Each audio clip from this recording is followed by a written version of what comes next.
A blown capacitor will burn your coil. What is capacitor? Capacitor is an electrical device that is used to create a phase shift for single phase generator so that it will be able to start using the starting winding. So a blown capacitor will not allow that coil to start as it's supposed to. In most cases, it will just stay there and be humming. Before you know it, it will burn the starting winding. If you are unlucky, it will burn all the coils. But in most cases, it's always the starting coil that will burn. That's it for capacitor. And also, if you give it a higher capacitor, it will make it to overwork. Yes, it will make it to overwork for electric motors. Then for generators, it will make it to use a higher voltage at the normal frequency. This is the same thing with the one I told you about. If you increase the torque, you affect the voltage. If you reduce the torque, the voltage will influence the current. So, a blown capacitor or a long value of capacitor affects your coil greatly. When it is blown, it will destroy the coil if you don't know on time. Another one on my list, which is number 12, is water in the coil. Yes, water in the coil will blow your coil, it will burn your coil. Water may not actually be a good conductor per se, but it still conducts, and it conducts very well. If you have water in your coil, it will make any scratch that is on your coil to breach with another one through the water. And when you use it that way, without drying it, it will burn your coil. So when you have water in your coil, it will burn it. Yes. So you have to be very careful about water. I've also talked about alignment when I said something about broken bearing. So alignment is closely related to broken bearing. Yes. The next one is wrong connection. This affects mostly three-phase generators. When you have wrong connection in your coil, it will burn it. Yes, it will burn it very fast. It will make the motor not to start as it's supposed to start. And before you do it, it will burn it. So this is related to your service, or this is caused by your service provider. Be it transformer, three-phase electric motor, even single-phase electric motor. If you connect it wrong, it will burn it. It will not start as it's supposed to start. If for instance, if the capacitor starts, capacitor runs single phase, and you take the connection from say the bigger key to that of the running capacitor. The high capacitor will burn it down. So there's a capacitor that starts electric motor, the one that runs electric motor. So when you disconnect it, it will burn it. It can also be user call when you don't call on your service provider to what you will burn it. And that's why your call is set. Well, installation. This is also related to the one I talked about with the intra-winding shorting. The coating on this wire is very light. That's why we are always very careful when putting this wire in slot to avoid scratching it. Because if you scratch it, you have felt the insulation has failed.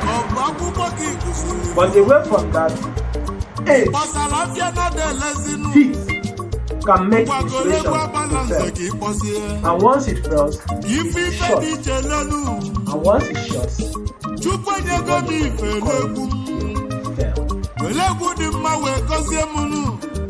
Another one on my list is age. I've also used failed insulation to talk about it. As you continue using it, it expires before it expires. Heat. heat acceptance. In fact, heat is one of the major causes of coil failure. If there is no increase in heat, your coil will not burn. Yes. So whenever there is increase in heat, increase in temperature, let me use temperature. Whenever there is increase in temperature, above what is supposed to be, it will burn. In generators, armature, or the rotor. In electric motors, the stator winding, that is the main winding that takes the supply. So whenever it heats up, that's induction motors. Whenever there is increase in temperature, it heats up, that is supposed to be burn. So all these causes, they fall back to heat.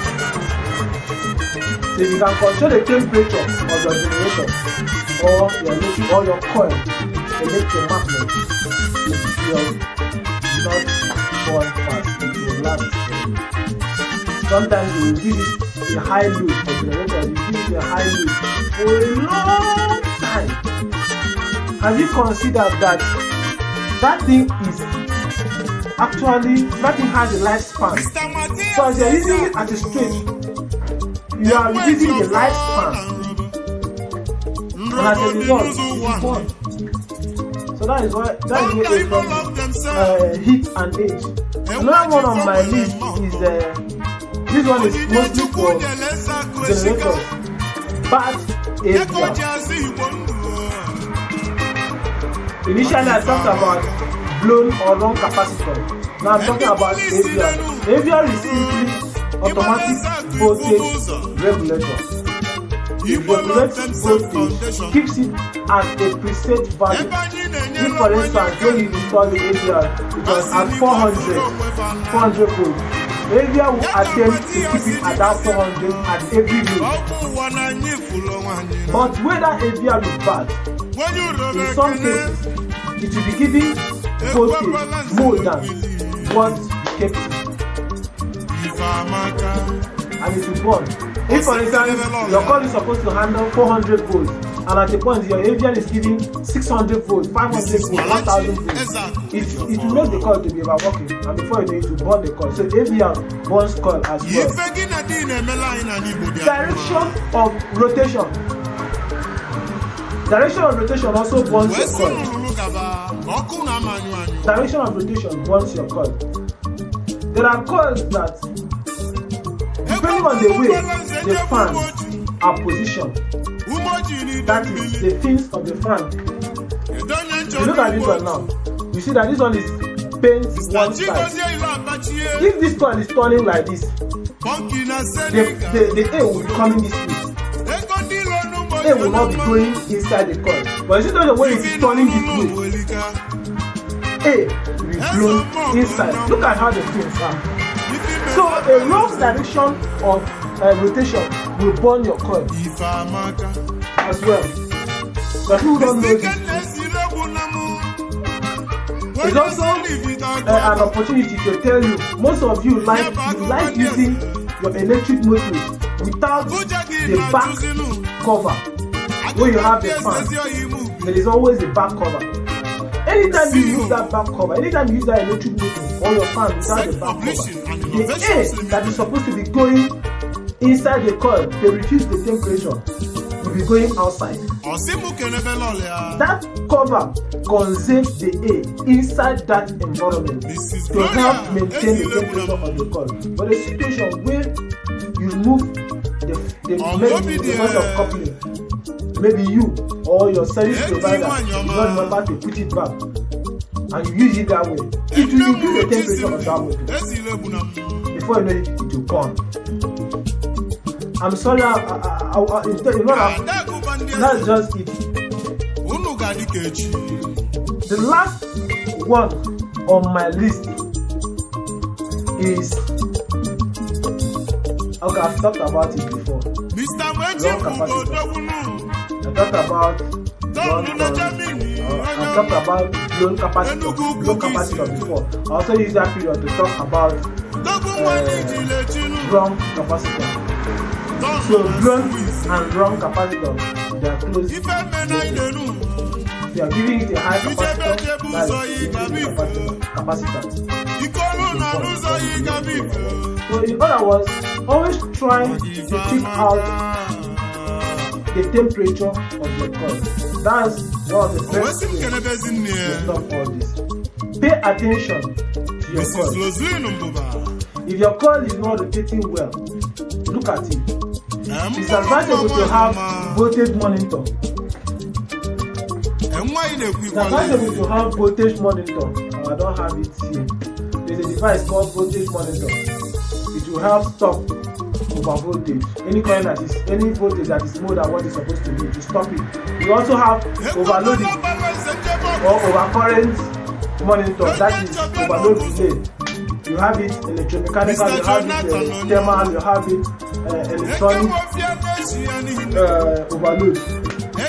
They help checkmate the load you are giving inside your generator or your electric motor. High frequency, there are a lot of controls that do that work. So that will be a topic for another day, which I will explain each of them. But for now, I've been able to tell you 20 good reasons why your coil fault. If you pay attention to all these 20 reasons, trust me, you will not be having problems. But how will you pay attention to all these when you have other things to do?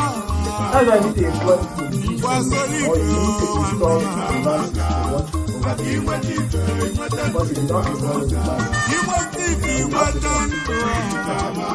so that's it for today. Thank you very much for watching.